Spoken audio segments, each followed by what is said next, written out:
The motivation behind the Design for Connection project was the recognition that citizen science as a method can be used to understand both the quality of nature and natural spaces within cities, but also as a way in which people can connect with nature. So not only is it a way for us to better understand and generate data about the environment and to understand whether particular interventions are more or less effective for the environment, but also it's a way of actually engaging people with connecting with nature in their cities. So what we wanted to do with this project was look at how we could intentionally design ways in which people can connect with nature into a citizen science survey. So we know that spending time in nature is good for people, and citizen science is a really focused and guided way to do that.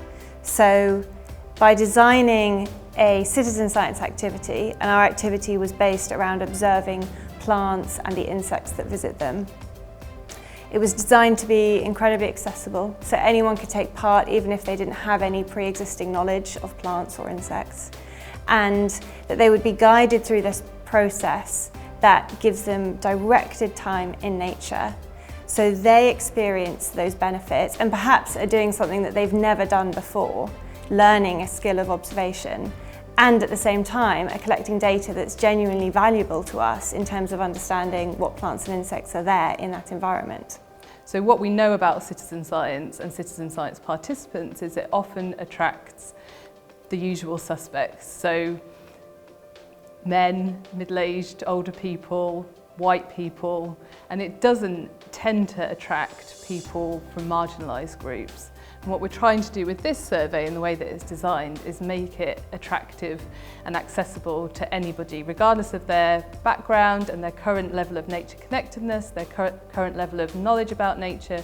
We're hoping that it will be something that everybody can use. We've been running the activity with members of the public in Cumbria and in the city of Glasgow.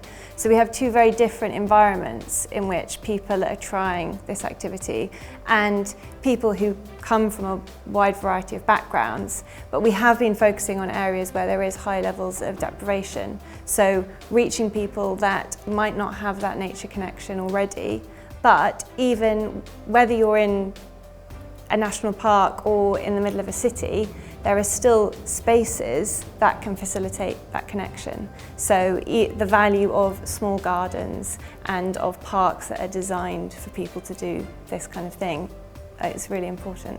Bringing together the expertise of ecologists, environmental psychologists, people who work with the public, the Wildlife Trust.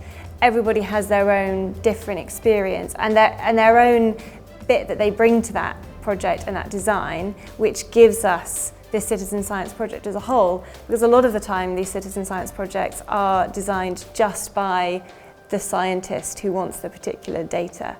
So it's a very narrow view, and this has been such a wide and collaborative view for the project. So I think a real strength of the project team that we've been able to bring together through the QUENCH network is drawing together not just people who have expertise in ecology and in the design of citizen science surveys, so who have the understanding of the kind of environmental data that we want to collect, but also Vic from RSPB and Ryan from Nottingham Trent, who've been able to bring in their understanding of pathways to nature connectedness from their research, and they've been able to draw that into the design of that citizen science survey, and that's been invaluable.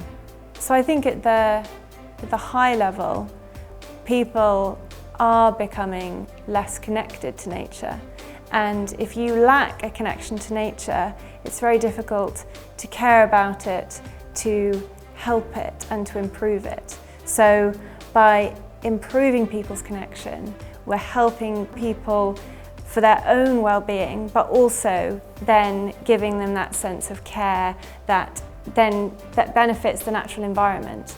And at the same time, collecting data so that we can understand what's happening for the people and for nature in those spaces. So it all feeds back into itself and has positive benefits for people and for nature. We've basically shown that designing a citizen science survey with enhanced nature connectedness is possible. So if something like this were to be rolled out further, then There are many opportunities for the results of that survey to influence policy and decision making in terms of the types of information it can generate about our understanding of the environment, monitoring of environmental quality, understanding the effectiveness of different interventions.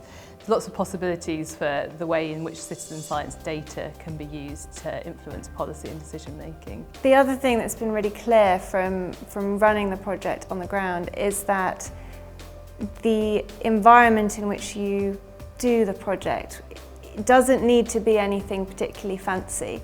So you don't have to be on a nature reserve in order to get a benefit from nature.